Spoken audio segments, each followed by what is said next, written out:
Vote তো জনগণ দুইটাই দিয়েছে, তাই একটা হালাল হলে আর একটা হারাম হবে কেন? ভাড়া নিয়ে যে কেলেঙ্কারি হয়েছে, সারা বছর একটু একটু করে সামান্য টাকা জমায়, কিন্তু সেই টাকাটাই যদি ভাড়ায় সব শেষ হয়ে যায় তাহলে ঈদের আনন্দেই তো ম্লান হয়ে যায়। এইটা আসলে একটা মানবতা বিরোধী অপরাধ। এটা জুলাইয়ের পরিবর্তনের পরে দ্বিতীয় ঈদ উল ফিতর। এর আগে গত বছর আমরা একটা ঈদ উল ফিতর উদযাপন করেছি।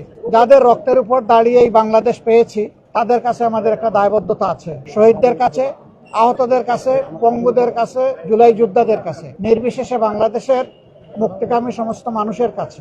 ঈদ আসে খুশির বার্তা নিয়ে, এবং ঈদ আসলে বিশেষ করে শহরে নগরে অবস্থানরত জনগণ নাড়ির টানে বাড়ির দিকে তারা ছুটতে থাকে। সেই সময়টা অতীতেও বিভিন্ন সময় অনেক গ্যাঞ্জাম ছিল, সমস্যা ছিল। এবার সমস্যাটা হয়েছে আরো বেশি মাত্রায়। আমরা খুবই ব্যথিত, আমরা লজ্জিত। পরিবর্তিত বাংলাদেশে এটা হওয়া উচিত ছিল না। ভাড়া নিয়ে যে কেলেঙ্কারি হয়েছে, আর সরকারের মন্ত্রী এই বিভাগের যে সমস্ত কথা এক এক সময় এক একটা বলেছেন, আমরা জাতি হিসাবে লজ্জিত। আমরা জানি না ওনারা লজ্জিত অনুতপ্ত কিনা। স্বল্প আয়ের মানুষরাই বেশিরভাগ যায় গ্রামের দিকে, সারা বছর একটু একটু করে সামান্য টাকা জমায়, কিন্তু সেই টাকাটাই যদি ভাড়ায় সব শেষ হয়ে যায় তাহলে ঈদের আনন্দেই তো ম্লান হয়ে যায়, তারা কষ্টের মধ্যে পড়ে যায়। এটা অমানবিক, এটা আসলে একটা মানবতা বিরোধী অপরাধ, যেটা গোটা জাতির সাথে করা হয়েছে। যারা করেছে তারা নিঃসন্দেহে ভালো কাজ করেনি, আমরা এটার নিন্দা জানাই। তাদের উচিত ছিল এই ঈদের যাত্রাটাকে কমফোর্টেবল করা, আরামদায়ক করা, স্বস্তিদায়ক করা। এটা তারা করতে পারেন নাই, ব্যর্থ হয়েছেন। 200-র বেশি সার্ভিস ও ফিচারে লেনদেনের সব বিকাশ অ্যাপে সম্ভব।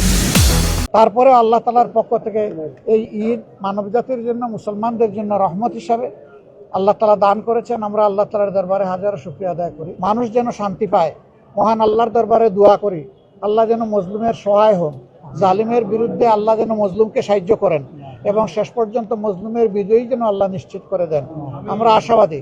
আল্লাহ তাআলা বলেছেন, কামিন ফিয়াতিন কালিলাতিন গালাবাত ফিয়াতান কাসীরাতান বিইজনিল্লাহ। আল্লাহ তাআলা যুগে যুগে কত ছোট ছোট দলকে বিশাল বাহিনীর বিরুদ্ধে বিজয় দিয়েছেন। আমরা আল্লাহর দরবারে দোয়া করি, যারা সত্যের পক্ষে, মানবতার পক্ষে আছে, আল্লাহ যেন তাদেরকে বিজয় দান করেন।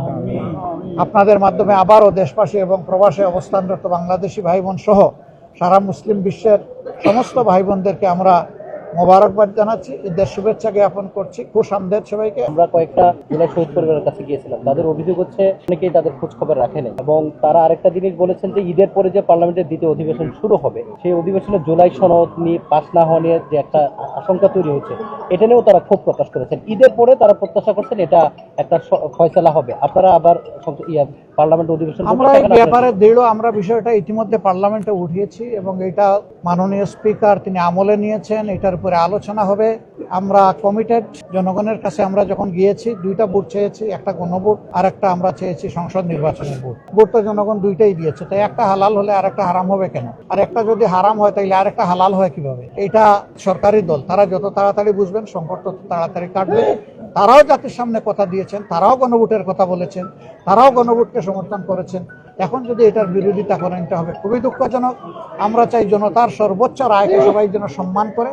যদি এটা হয় আলহামদুলিল্লাহ ভালো, যদি না হয় তাহলে এই আকাঙ্ক্ষা যে বিশাল জনগোষ্ঠী পোষণ করে 70 ভাগ মানুষ, আমরা তাদেরকে সাথে নিয়ে আমরা এই দাবি আদায় করে ছাড়বো ইনশাআল্লাহ।